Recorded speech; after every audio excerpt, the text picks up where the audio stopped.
Look, nobody talks about this phase because it doesn't look like a problem from the outside. You're not broke anymore, you're paying your bills, you're surviving just fine.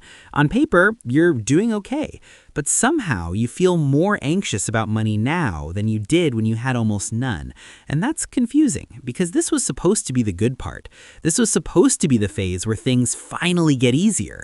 When you're broke, at least it's clear. You know where you stand. You know what you can't afford. There's no pretending.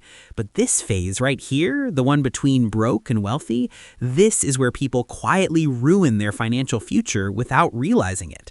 And the scary part is, most people think they're doing everything right while it's happening. My name is Dady, and I spend way too much time thinking about why people get stuck financially even after they start earning real money. If you're someone who's no longer struggling just to survive but still doesn't feel secure, still checks their bank app more than they'd like to admit, make sure to hit the subscribe button and give this video a thumbs up if this helps you out. Because what I'm about to explain is the phase nobody warns you about, and it catches smart, hardworking people off guard all the time. Here's the thing. When you're broke, you have one job: survive. Your decisions are simple. Can I afford this or not? There's no gray area.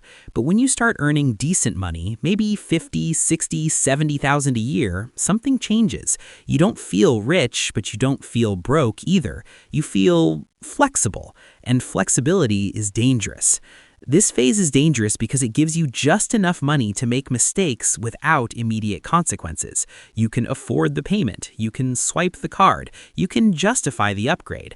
Nothing blows up right away, and that delay between decision and consequence is where most financial damage happens.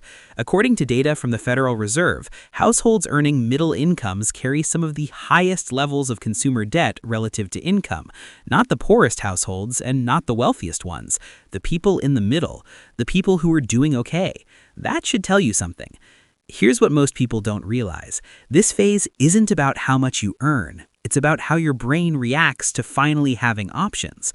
When money is tight, your brain is focused on safety. When money loosens up, your brain shifts to comfort and identity. You stop asking, "Do I need this?" and start asking, "What does someone like me usually have?" That's when things like car payments start creeping up. You go from driving whatever gets you from point A to point B to thinking about reliability, image, and comfort. You don't buy an insane car, you buy a reasonable one, a normal one, something you can afford monthly. And that's exactly the problem. Let's talk numbers. You go from a $250 car payment to a $500 car payment. That doesn't feel reckless, it feels responsible.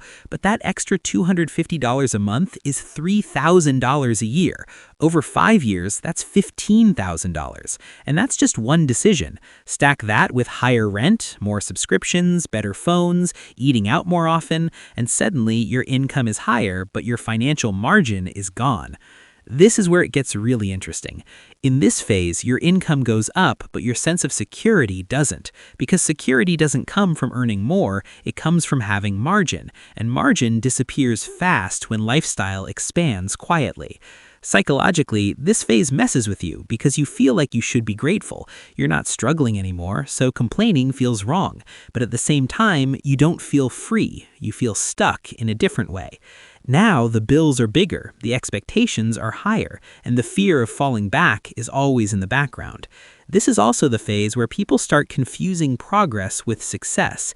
Just because you're earning more than before doesn't mean you're building wealth. Wealth is what's left after you live your life, and in this phase, there's often not much left. Another trap here is timing. When you're broke, mistakes are obvious. You feel them immediately. When you're wealthy, mistakes barely matter. But in this middle phase, mistakes are delayed. You don't feel them now. You feel them years later when you realize you've been earning decent money for a long time but haven't built anything meaningful. This is why so many people hit their late 30s or 40s and feel behind even though they've worked hard for decades. They didn't fail, they just spent too many years in this dangerous middle phase without realizing what it was costing them. Now you might be thinking, okay, so what am I supposed to do? Live like I'm broke forever? No, that's not the answer. The goal isn't to punish yourself. The goal is to recognize that this phase requires more discipline than being broke ever did. Here's the mindset shift that changes everything. When you're in this phase, raises are not for spending. Raises are for escape. Every increase in income is an opportunity to build distance between you and financial stress. But most people use raises to upgrade their lifestyle instead of upgrading their safety. One of the smartest things you can do in this phase is automate your progress. The moment your income goes up, you redirect that increase into savings, investments, or debt payoff before your lifestyle adjusts. If the money never hits your spending account, you won't miss it. But if it does, it's already gone. You also need to be intentional about what you upgrade. Not everything deserves an upgrade just because you can afford it. Some upgrades actually improve your life, many just increase your expenses. Learning the difference is what separates people who get wealthy from people who just look comfortable. This phase is also where defining enough becomes critical. If you don't decide what enough looks like, your lifestyle will keep expanding until it consumes everything you earn. That's not because you're irresponsible, it's because humans adapt fast and always want slightly more than they have. The uncomfortable truth is this: being broke teaches you how to survive. Being wealthy gives you options. But this middle phase tests whether you can delay gratification when you don't have to anymore. And that skill is what determines whether you ever actually become wealthy. Most people don't fail financially because they don't earn enough. They fail because they never recognize how dangerous this phase is. They think comfort means progress, and by the time they realize the difference, years have passed. If this video feels like it's describing your life, that's not a bad thing. That means you caught it early. You still have time to use this phase the right way, to build margin, to build security, to build freedom. If this helped you see your situation more clearly, hit the like button. Subscribe if you want honest conversations about money that actually match real life. And remember, the most dangerous financial phase isn't being broke, and it's not being wealthy. It's the one where you're doing okay and assume everything will work itself out. I'll see you in the next one.